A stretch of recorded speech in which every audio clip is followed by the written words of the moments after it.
Sa video natin ito mga boss, pag-usapan naman natin yung paggawa ng likod ng bahay, no? Etong rear elevation, etong nasa likod, no? So ang gagawin natin mga boss para magawa yan, ikakopy lang natin ito, yung planong ito. O pagkatapos i-erase natin ito. Kasi ang kailangan lang naman natin yung likod, no? So kasi ito left ito. Una natin ginawa kasi yung front at saka left, no? So ito namang likod ng bahay ang gagawin natin. Tapos i-edit natin ito, gawin nating rear elevation, no? Yung likod ng bahay. Rear, no? Tapos since likod ng bahay ang gagawin natin, i-rotate natin ito. Ito yung harap, ito yung left, then ito yung rear, yung likod, no? So i-rotate natin ito. Base point tayo rito, 90 degrees. Ayan, no? I-erase natin ito para hindi nakakalito. Ang kailangan nating iharap dito dahil gagawin natin yan, itong likod, no? Ngayon, una nating gagawin mga boss, ito muna ang firewall. Ito. Construction line tayo, vertical. O, ito, kailangan na magawa yan. Tapos, ang height ng firewall, ito yon, no? Kailangan natin yung left o kaya right, no, para makakuha yung height ng firewall. Construction line, horizontal, ito kailangan natin ito. Sa likod makikita ito, itong portion na yun, no? Tapos ititrim natin, trim natin ngayon ito, hindi natin kailangan yan para magawa yung firewall. Ito, so ito yung firewall mga boss, no? Susunod, ito namang roof ang gagawin natin, yung bubong, no? Construction line uli. So iset muna natin sa layer roof. Tapos instead na blue, gawin lang natin green para madaling makita, no? Kasi yung blue hindi ganong makita. Construction line vertical. So itong portion na ito, kita yan, at saka ito. Ngayon itong nasa harap hindi nakita yon, no? Ngayon yung height ng roof, dito makikita yan, construction line. Horizontal naman, ito kita yun, na. Ngayon itong line na ito, gutter, no? Saka ito kita yan, pero ito hindi na makikita sa likod, no? Ito kasi yung likod mga boss, hindi kita dyan, no? Yung portion na yun. Tapos change natin yung color nito. Tapos trim natin mga boss para hindi nakakalito. Trim natin yan. Ayun, no? Tapos itong portion na ito, maglaline tayo. Ito yon, no? Ito yon, no? Ayan, no?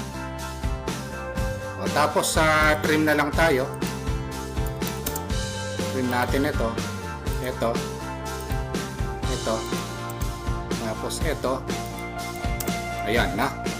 Etong mga lampas dito, titrim din natin yan, yung mga nasa loob na ito, na. Tsaka ito. Ayan, na. Tapos itong gutter mga boss, kita ito, na.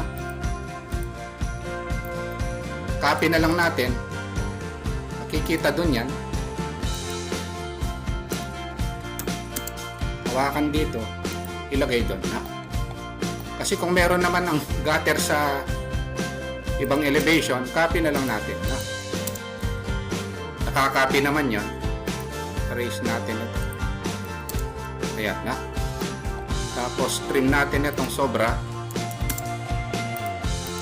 Ayan. So ngayon itong ridge rolls, offset natin ng 0.1. So itong sobrang ito, i-trim natin, no? Ito, piliin natin para mawala yung sobra na yun. Yun, ayan yung roof, no? I-hats na lang natin, H4 hats, para parehas yung hats, match properties. Ito yung model, o ilagay natin dito. Ayun, no? So ibig sabihin, tapos na yung roof, no? Ngayon, ito namang wall ang kailangan natin. Current layer tayo sa wall, by layer na natin para parehas yung kulay. O yung kita sa labas na wall, no? Construction line na naman, vertical tayo. Ito, kita ito. Ito hindi nakita yun mga boss ha. Ito kita ito. Pero ito hindi kita yan. Yan. Nasa loob ng wall. Yan. So ito hindi kita pero ito kita yun. Ayan. So trim natin yung sobra. Cutting edge ito. Trim natin yung mga sobra na yon, no? Ayun. So ngayon ang gagawin natin yun namang doors and windows. So ang height ng window ito, construction line. Tapos horizontal ito. Kailangan natin yung height na yan, no? So ibig sabihin, banda rito yung window natin. Itong window na ito, yung tatlo. Pero ito munang dalawa ang gagawin natin. Vertical. Kailangan makita yan. O, ipakita na rin natin ito para kita sa baba. Ayan na. Tapos, ang gagawin natin, since ito yun, no?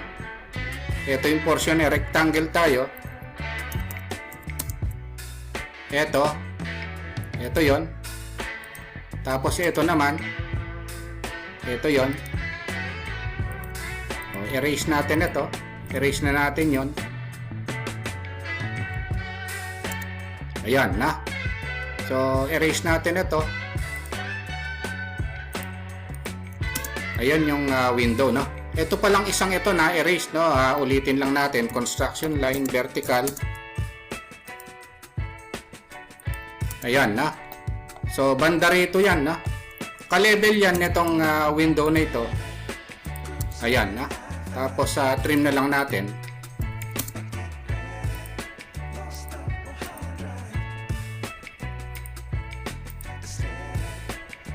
Tapos, ang offset distance nito is 0.5, no? Ang laki ng window sa CR.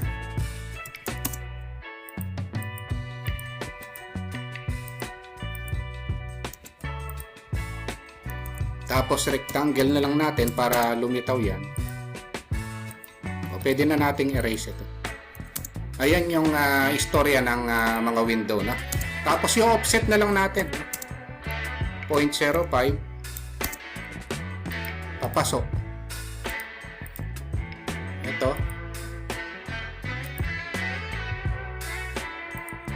O, line na lang tayo.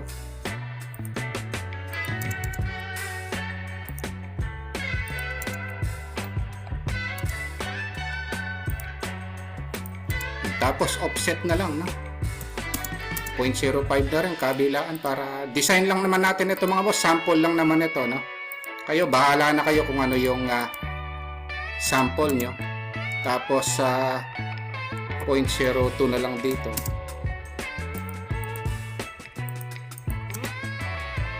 Tapos hats na rin lang, no? Since parehas lang nun, wala namang problema. H, na-discuss naman natin itong match properties, model hats ito. Tapos ilalagay natin dito.